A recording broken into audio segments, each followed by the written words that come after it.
It is said that ancient Mongolians did everything within the saddle of their mount, ranging from eating, sleeping, and even going to the bathroom, with the only time they ever got down was to give birth.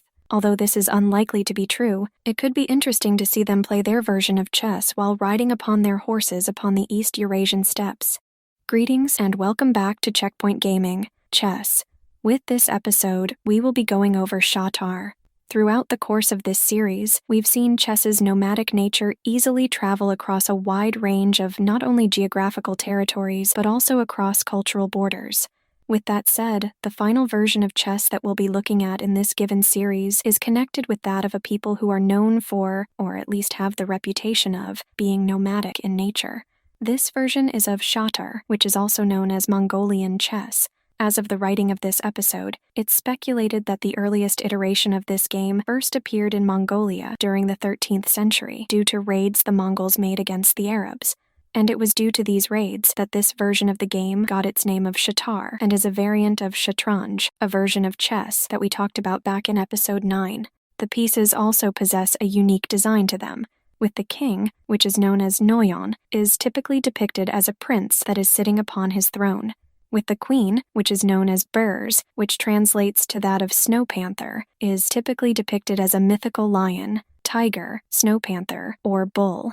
With the bishop, which is known as Tem, is typically depicted as a two-humped camel, which makes sense since the Bactrian camel is native to the steppes of Central Asia. With a knight, which is known as Mori, is typically depicted as, you guessed it, a horse. Not much of a logical jump there, is it?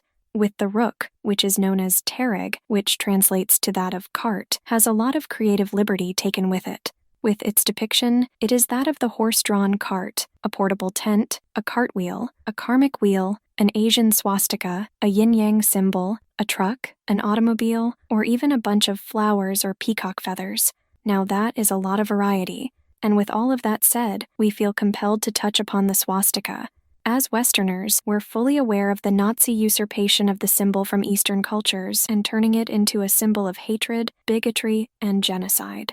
But with that said, just because Western civilizations have turned their backs on the swastika doesn't mean that other civilizations from around the world have done the same. And it's pretty ethnocentric and imperialistic to expect every other civilization and society found on the rest of the world to do the same. In India, it's still used as a symbol of divinity, and depending upon its orientation, either clockwise or counterclockwise, represents the sun and good luck or the night and the tantric aspect of Kali. It is also a symbol for good luck in a lot of societies around the world. We can go into a huge historical discussion of the symbol, but we're going to hold off on that here and return to discussing Shatar. With the pawn, which is known as Fu, which translates to that of child, is the smallest of all of the pieces and can take on the appearance of just about anything. So they can take on the appearance of a small mythical lion, soldier, small horse, chicken, rabbit, or just about any small person or animal. With that said, we wouldn't be surprised if some people with dwarfism would be offended by that comment. And apparently, the Mongols don't have the same hang-ups about depicting their chess pieces in a realistic manner as the Muslims do. With the initial positioning of each piece upon the board, it consists of the following. On the near row of each player, each rook is found upon the far square, the knights are in the adjacent squares, the bishops are on the squares next to them, and the king and queen upon the center two squares with the king found upon its respective color. With the pawns, they're found upon the second nearest row to the player with one pawn found within each square. With the moving of the pieces, they can be seen as a combination of other variants of chess, and with their movement, if they don't plan on capturing, they can perform their movement as long as there aren't any pieces obstructing them. With the king, it is able to move one space in any given direction. With the queen, it has the option of moving any number of spaces along the file or rank or to move one space diagonally. With the bishop, it can move any number of squares diagonally. With the knight, it can move two squares along the same rank or file, followed by one square over, thus creating an L-shaped pattern. And this formula can be that of 2, then 1, or 1 and then 2. It is also worth noting that the knight is the only piece that can't be blocked by another piece. With the rook, it can move any number of squares along the file or rank. And with the pawn, it can move one square forward as its non-capturing move but diagonally forward when it's capturing. It is worth noting that, with the initial move that either player is able to make, it has to be the pawn located in front of their respective queen, and it has to move exactly 2 squares forward.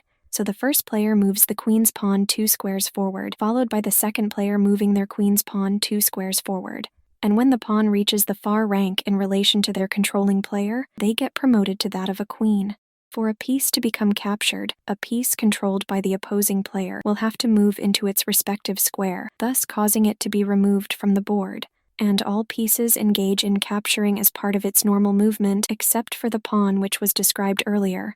With the person who is to go first, it is left up to the players to decide. After the initial movement of the pawns, each player is to alternate taking turns in moving one of their pieces each turn.